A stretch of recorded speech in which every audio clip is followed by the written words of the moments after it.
Hi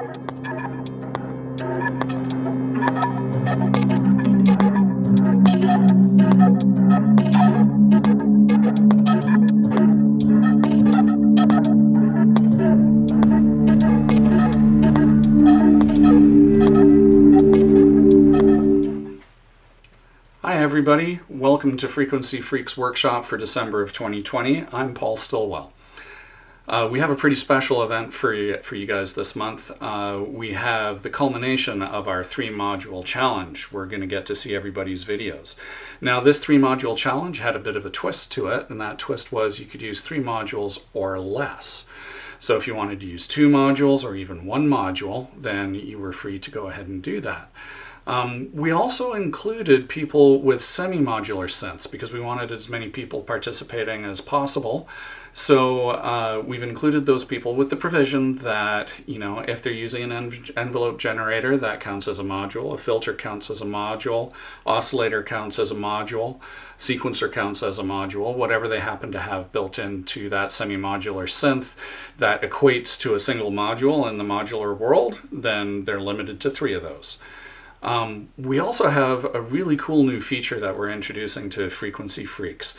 I'm really happy that Scott Lepore has come forward with a great idea, and he's going to be doing some features called Community Portraits. And these are just little interviews with people who are members of our community who you would see on a regular basis at a Frequency Freaks workshop. Or within the electronic music scene in and around Toronto.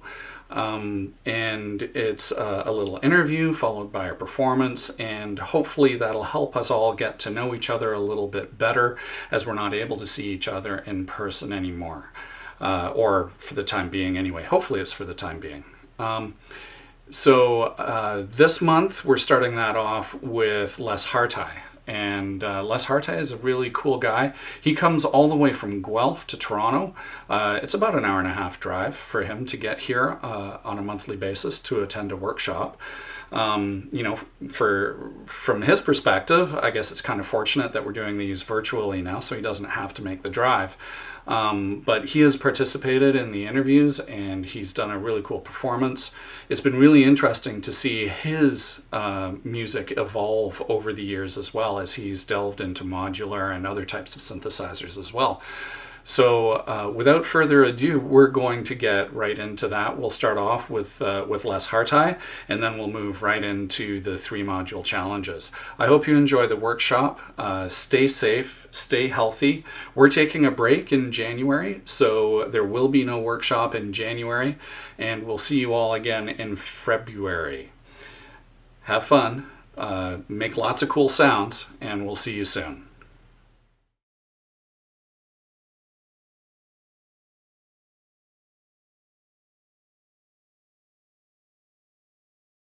So today on Portraits of Our Community, I'm joined by Les Hartai. How you doing, Les? I'm doing well, Scott. How are you? I'm doing well, thanks. I'm doing well. Nice to see you. Nice to see you. Staying well in all this COVID stuff? I am, yeah. We're nice and safe up here in our little quiet community of Guelph.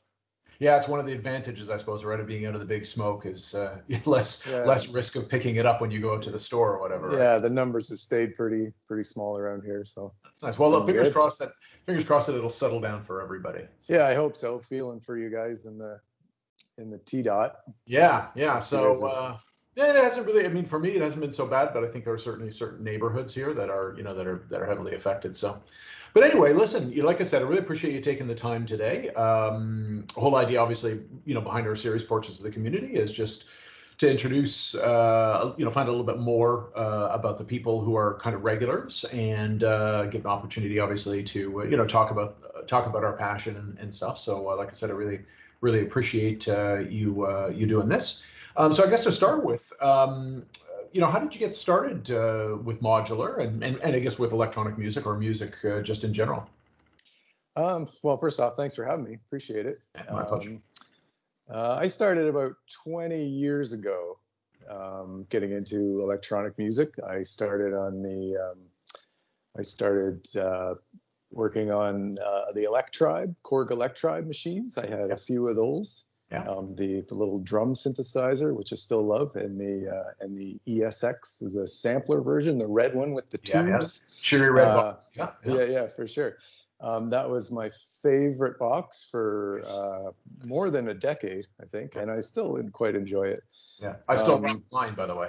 Oh, nice. Oh yeah, right. Yeah. I've noticed you and I actually have a lot of similar gear crossover. Yes, yeah. Anyways, that's a conversation for separate conversation. Yeah. Yeah, for sure. And once those machines started to show their age, then I started looking at replacements, and I discovered the Electron line of boxes. My favorite thing seems to be sitting with something programmable on my lap. Mm-hmm. Yep. And in that, watching videos and stuff like that, I came across the Make Noise O-Coast, and I thought that was very interesting. That's a cool module. Yeah, for sure. And that was, I hadn't really investigated modular much prior to coming across that. And so the more I investigated how that thing worked, the more I discovered other Make Noise modules and modular synthesis in general, and the concept of West Coast synthesizers, or West Coast synthesis rather. Yeah. And I fell in love with the sound of the wave folder. Oh yeah, I cool. just had never any experience with that before. So I had to have a modular system with a complex oscillator. And then so once I was into that, then just it grew like it does for everybody else. I discovered other modules and other types of modules and that kind of thing. And that sort of brings us to today. Nice. The O-Coast, remind me, the O-Coast is a sort of a semi-normalized, like semi-modular, right? It makes some sound even without patching. Yeah. It has a normalized patching route, and then you can patch beyond that. That's a great way to get started, right? Because you get, even as you're learning about patching and learning about synthesis, you get sound out of it right off the bat, right? Yeah, for sure. I never even bought one, but I was more just, I watched enough of the videos to understand how it works. I'm one of those like guys that watches YouTube instead of, instead of movies and television. Yeah, sure. I'm sure we're all. I think it's, a lot of people are like that these days, right? Yeah. Oh, cool. So, okay, you didn't actually own one. Well, maybe one day you'll get your hands on one, and it'd be interesting to see what you did with it. Yeah, it might be. I might simplify everything back to that. That would be fun to go that route. Certainly nice and portable. Right? Yeah, for sure. And so I guess, sort of along those lines, I mean, you sort of mentioned, the electron architecture, the electron boxes. I guess you've got an analog for, and I see an analog rhythm behind you there. Is that right? That's right. Yeah, I have the two. Yeah. Nice. And so in terms of the sort of the way you approach your music making, I certainly know that I've listened to a bunch of the things that you posted online, a bunch of your recordings are really incredibly impressive. I know you've told me in the past that those recordings are really old, but I got to say I really, really respect what you've done. The beautiful combination of interesting sounds and really strong rhythm, which is a big fave of mine. Is there a sort of a consistent aesthetic approach that you bring to it, or sort of an area that you like to explore? Creatively, like, do you bring a sort of a mindset to the work you do? So thank you, by the way. I'm flattered. Yeah, no, that's awesome. My older recordings, I think the last thing I recorded was maybe 2014, which is actually quite a gap, I'm realizing. But that stuff took more of an orchestral kind of approach. And since then, I've become more interested in a sort of abstract rhythmical kind of focus, more random. Like I really enjoy sequencers that have probability on them. Okay. In fact, actually, I don't think I would want to use one that doesn't have probability. It's sort of become a defining thing for me, just to have these sounds that pop up every now and again, every 61% of the time, or whatever, Right. So it gives it far more varied and interesting. But so really more organic, more real. Absolutely, yeah, for sure. And do you enjoy sort of is that sort of an aspect of your creative process that you enjoy sort of the feedback, from the modular, because obviously, with the electron stuff, as you said, it's, it's programmable, so it's highly deterministic. Though certainly I do know that the electron boxes have those great conditional locks and things, those P locks, and so that's, I think you've talked to me a bit before about liking to explore that. But having said that, certainly in my experience, the modular stuff oftentimes is, it produces a lot of happy accidents, I guess is what I'm saying. So is that sort of an aspect? Is that an element of the practice that you like as well? Absolutely, yeah, for sure. I don't feel like I've gotten somewhere in a patch until something like that happens, some strange noise that I've never heard before, and right. I like how I can't predict sort of when and how it's going to happen, right. And then I sort of hone in on how it's happening, and then try and have some kind of control over it, I guess, and incorporate it into the other sounds and rhythms that I have. And do you use sort of the similar kind of, as you said, sort of probabilistic or random aspects of the electron boxes, or is that, again, do you go mostly to the modular for that? No, absolutely. For me, it starts with on the electron boxes. Like I quite often use the my analog 4 to sequence my modular, and so that has the P locks, and the conditional trigs. Actually, that was what I meant to say. Conditional trigs that have a sort of percentage of whether or not they'll trigger or not. Gotcha. And I love how that interacts with the modular. Right. Okay. Cool. And how much, on average, how much time do you get to spend in the studio, on a given week or given month kind of thing? That's a tricky one. In my line of work, I have sort of busy periods and not. I'm a contractor, so I'm sort of, it's basically job dependent. Sure. So there's a bit of an ebb and flow, and I will actually manage to schedule in music time into my week. Like I'll tell clients that I have to be somewhere else for a while. And, great, that's awesome. And then also I'll book chunks of time. Nice. But typically in a week, I mean, in a week where I'm working, Monday to Friday full time, then I'd be lucky if I have 3 hours of music making time during the week, and then I do as much as I can on the weekends. But I have family life and sure, all the other things we have to attend to. So yeah, absolutely. I'd say if I got 12 hours of music making in a week, that would be stellar. But yep, I aspire to do more. I would love to be semi-retired in the next decade or so, and really engage in music. I'm grateful that at my age, I mean, I'm only 45, but I'm grateful that my interest levels haven't waned whatsoever, and I'm still just as stoked about the music making and the gear. I'm actually more stoked than I've ever been about what's available to me to create with. And what sort of time. What's stoking you? Like what sort of drives that? Why do you feel more excited about it now than say you did 10 years ago? I guess the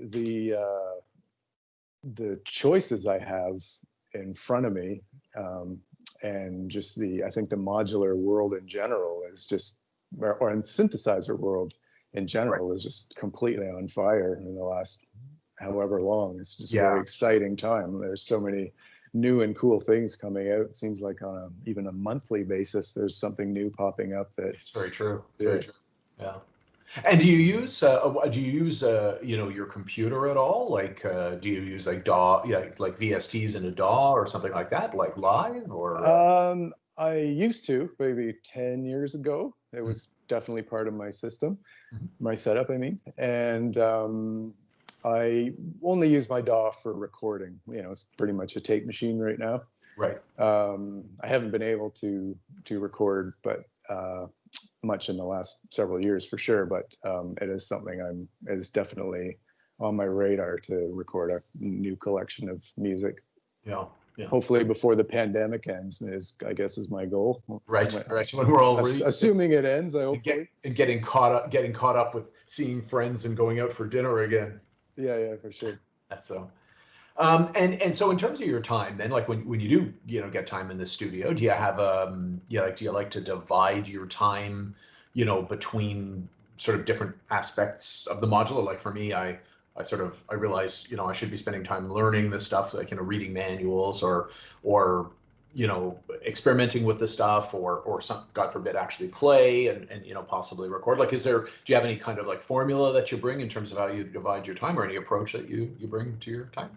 I find that during the week that I'm working, I don't have a ton of energy at the end of the day. So if I get a half hour, an hour on the machines, whatever machine I choose to work with, that's wonderful. But if I'm just too tired or not feeling it, then I'll tend to watch YouTube instructional videos of the modules that I own. Right. And then on the weekends, when I have more time, then I sort of apply those concepts. Or yeah. I mean, I'm not even that sort of academic about it. I play with my modular on the weekends. Yeah, for sure. Sure. So, yeah, well, that's cool. So just out of curiosity, what are you listening to these days? Do you listen to anything, that influences your, has a direct influence on your own creative stuff? And if so, what is it that you're listening to? I have been listening to a lot of Otecker. Sort of, I mean, I tend to listen to that, a lot of Warp Record stuff. But I've been listening to stuff like playlists. I actually haven't been paying that much attention to the artists that I have been listening to. So I kind of let this playlist, keep going. And once in a while I find something on it that really appeals to me, and then I'll follow that artist. Yeah, for sure. I'm sure we all do that. Nice. And can you think of a way in which, anything that you've, like, have you had a situation where you heard something went, oh yeah, I want to kind of figure that out on my own rig? Like, I'd like to see how they did something like that. Not specifically, but in a lot of the stuff I'm listening to, I can hear a lot of sort of fragmented sounds that follow sort of, or that don't follow any particular pattern. And I'm really, I find that I'm very influenced into kind of replicating that sort of disjointed sound and sort of staggered kind of sounds, syncopated sort of rhythms and that kind of thing. I find that sort of infiltrates my music making. I'm really into rhythm and playing with the rhythm and that kind of thing. Messing around with it. So essentially, it's sort of the aesthetic, if nothing else, sort of the approach that might influence you if you hear something. Yeah, for sure. Cool. And is there any particular, box that you're kind of focusing on, like, something new, or something that you're, specifically spending time learning or working with right now? That's kind of, I realize, but looking behind you, you've got a whole bunch of different things, but is there one particular piece of gear that you're looking at? That's a good question too. I have been, like all of us, well, I've been eyeing new stuff, but rather than pressing the buy now button, I have been sort of working on being restrained enough to see if I can get the sounds that I might be attracted to of this new thing out of the boxes I already own. And an example of that would be I've been eyeing some of the new FM synthesis stuff, like maybe the Electron Digatone or the Model Cycles. Or Korg just put out this new FM synth. And then I thought, why don't I just try and see how much? Clearly, I'm interested in FM, and I was, then I've been working with the LFOs, audio rate LFOs and stuff like that on my Analog 4, and I found that I can get sounds in the ballpark to that, and then I find them satisfying. So, and save myself some money and and not have redundant gear. Well, I was gonna say, and the thing is that you got again, by the looks of it, you got a really decent rig there, and there's a whole universe. I mean, let's face it, any one of these modules or any few of these modules, right, is a whole lifetime's worth of exploration if you're prepared to focus on it, right? If you absolutely, I'm deeply in the the grasp of in the throes of gas myself. I just don't seem to be able to stop. But of course, every time you buy something, you have to learn it, and there takes a chunk of time, right? And it's not just learning it by reading the manual; it's learning by playing with it and figuring out what you're going to do with it and, how it's going to apply. So I really respect your approach, to double down on what you've got and get good with it, right? Yeah, for sure. It's it's starting to bother me that I own more stuff than I can use. Yeah. And I just try to make peace with that, I guess. Well, the good news is that if it bothers you enough, some lucky person's going to wind up with whatever you choose to unload, right? What you choose to sell. So I'm thinking of Robin Heise here, right? The great enabler who. Yeah, for sure. I see his name a lot on the exchanges. Well, and I respect that because he's easy in, easy out, right? He gets a chance to experience a lot of stuff. And hey, look, I've been a benefactor. I probably currently own more of Robin's former gear than he currently owns in terms of his own stuff. So that's also a great aspect of the community. And actually, that's a good lead into to my next question. So when did you sort of first hear about Frequency Freaks? Well, it's funny you asked, because I bought the 4MS PEG. It was my second module, I believe. Great module. And I bought that from Robin Heise, and in our back and forth over Messenger about it, he told me about Frequency Freaks, and I decided to check it out, and it's been one of the best decisions I've made. And when was that? Oh God. Probably, I'm gonna say 2 years ago. A couple of years ago. Okay, cool. Yeah, it's about the time I started showing up as well. I think it was a couple of years ago. So okay, yeah, nice. Yeah. And so what attracts you to Frequency Freaks? I love it because number one, it's an outlet for me of people that are it's an amazing listening, non-judgmental. Open audience, incredibly receptive people. I love I'm exposed to a lot of new, amazing music. I'm constantly blown away by things other people are doing there. A little bit of watching other people's approaches rubs off on me, I think, and influences how I use my own gear. Yeah. I find Frequency Freaks in general has completely, not completely, but has really, really influenced how I approach music making, how I make my tracks, and it's also made me sort of confirmed that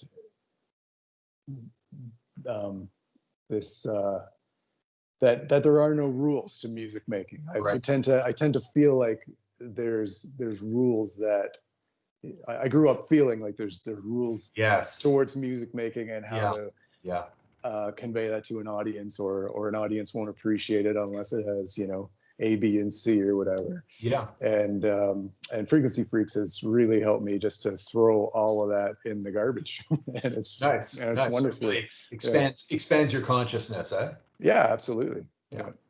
Well, that's great. Well, listen, I don't want to keep you much longer. I really, really appreciate your time today. It's been great. It's been great chatting with you. I hope you keep well and keep making music. And we really miss you, and really looking forward to getting together with everybody and you in particular as well. Absolutely. Thanks so much for having me, Scott. I appreciate it, and miss all of you guys too. And I can't wait till we can all get back together again. Okay, great. Well, listen, have a great day, and we'll talk soon. You too. Take care. Bye. Bye-bye.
Greetings, frequency freaks. Welcome to my little electronic cave. I hope you're all doing well out there in these interesting days.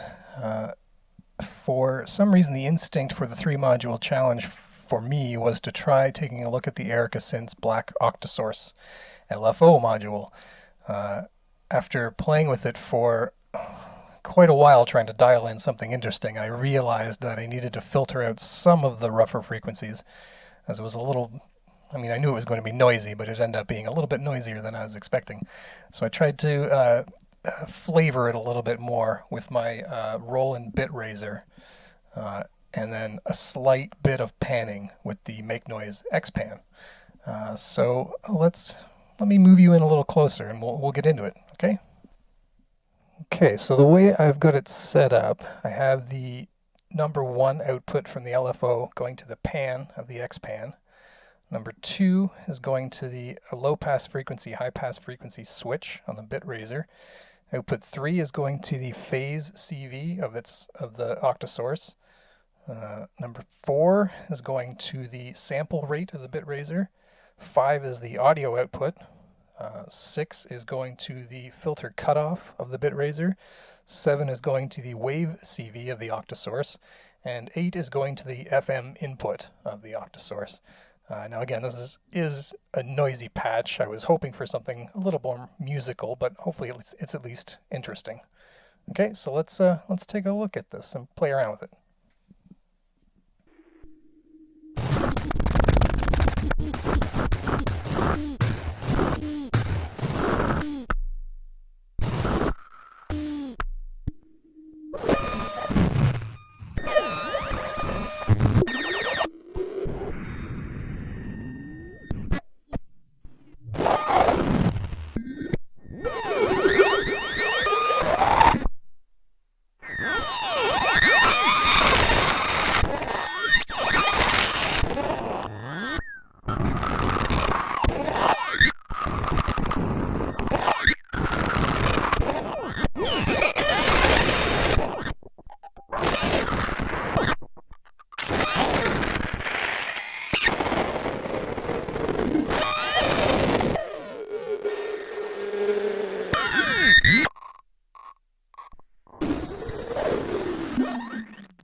Hi, I'm going for the one module challenge. It's a Nebula version 2. It has some hidden functions, mainly for randomizing. We're going to take advantage of the random pan, a little bit of random position, but we're going to take the outputs, use them as voltage control modulation, a little hint from Emily at Mutable Instruments. And that's going to modulate 3 different functions, and then we'll play with it. Here we go.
Hey guys, this is my 3-module challenge submission for the December Frequency Freaks. Just to briefly explain the patch, we have IntelliGel Quadrex here with 4 channels. The first 2 channels are basically sound sources. The first one is acting as a carrier oscillator, second one acting as a modulator. They're both the LFO mode, bipolar LFO in audio rate. And then we've got channel 3 here doing the volume and the spectral shift on the 3rd module that we're using. And then channel 4 is a burst envelope sort of ramp up with a bunch of little ramps in between that you'll see that is controlling the pitch. So module 2 we have the dual quantizer here, and that's basically the same pitch information but tuned a third apart, and then I'm going to mess with the transposition a little more. And also the filter section on the Moog Spectravox, which I built at Moog Fest last year in 2019. So I will leave it on data here to show the 4 channels of Quadrax, and as well as this nice little graphic here showing the relationship between inputs 1 and 2. So enjoy.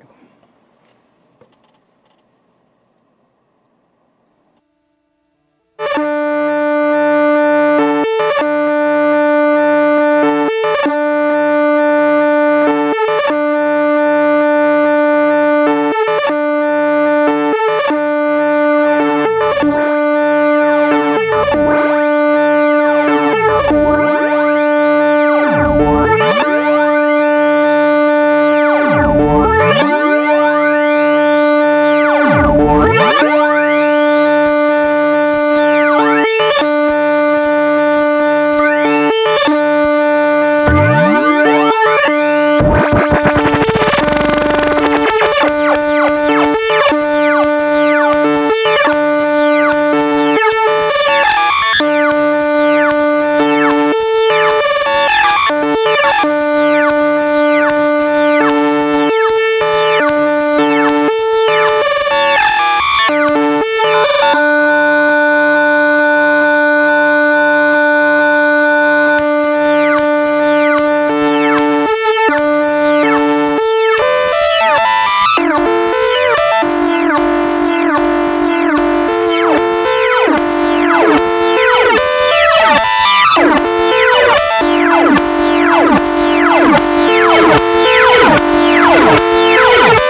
Hey everybody, it's Paul here, and this is my 3 or less module challenge. I have elected to do just a single module. I'm going to use magneto and some feedback techniques within the module itself. I'm simply taking the clock outputs and plugging them into various different places to make different sounds and change the sound around. And I'll be playing the knobs as well to get things going. Hope you enjoy it.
Hi everybody, I hope you enjoyed this edition of the Frequency Freaks workshops. This year has been one that's been really challenging. I honestly thought that we wouldn't be doing any more Frequency Freaks workshops, but you guys gave us all a kick in the butt and said, hey, we want to see you do this online, so that's what we did. It's been a lot of fun. It's been a learning experience. And I'm wishing you the very best of 2021, and hopefully we can get together really, really soon in the new year. Enjoy time with your families, time with each other, celebrating whatever you celebrate at this time of year, and I hope to see you in person really soon.